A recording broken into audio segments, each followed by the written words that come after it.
किशोरी जी के चरणों को भुलाकर क्यों अभागे बन रहे हो, अर्थात निरंतर उन किशोरी जी के चरणों का ध्यान करो मन से, आंख बंद करके राधा रानी के चरणों का, महाराज जी के चरणों का, अम्मा के चरणों का जैसा भी रूप ध्यान बने।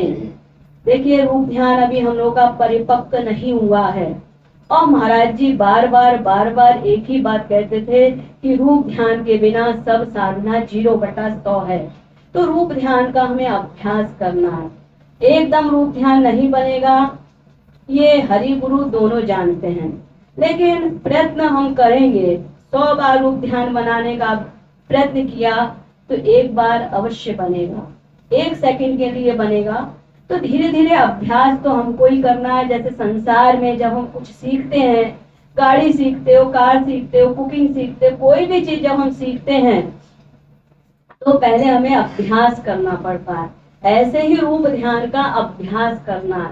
आरती प्रार्थना के बाद एकांत साधना कीजिए।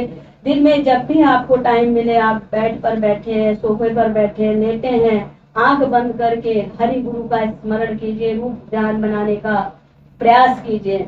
और वैसे तो महाराज जी कहते हैं मानसिक रूप से बनाइए, मोटा बने, पतला बने, छोटा बने, लंबा बने, जैसा भी बने बनाइए, उसमें कोई नुकसान नहीं है बल्कि लाभ ही लाभ है। और नहीं होता तो हमें अवलंब लेना है किसका, इसीलिए महाराज जी ने बताया अपने मंदिर में हरि गुरु का चित्र, मूर्ति, कटआउट जो भी हो वो रखो। तो हमको अवलंब चाहिए, अभी हमारा रूप ध्यान परिपक्व नहीं हुआ है ना, पक्का नहीं हुआ है, तो इसीलिए अवलंब के लिए ही मैं यहाँ श्याम श्याम का स्वरूप लेकर आई हूँ, क्योंकि हमें एक सहारा चाहिए, अवलंब चाहिए।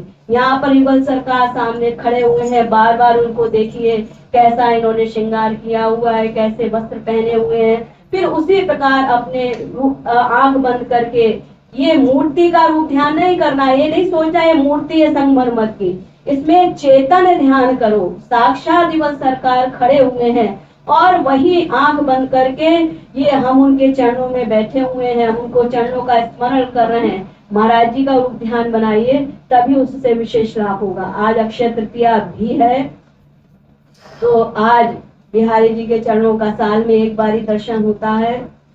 तो हमारे बिहारी जी तो महाराज जी के ही चरण है, राधा रानी के ही चरण है, और मन से अगर ध्यान करेंगे तो हम वृंदावन में ही बैठे हैं, बिहारी जी के पास ही बैठे हैं, मंगल धाम में बैठे हैं।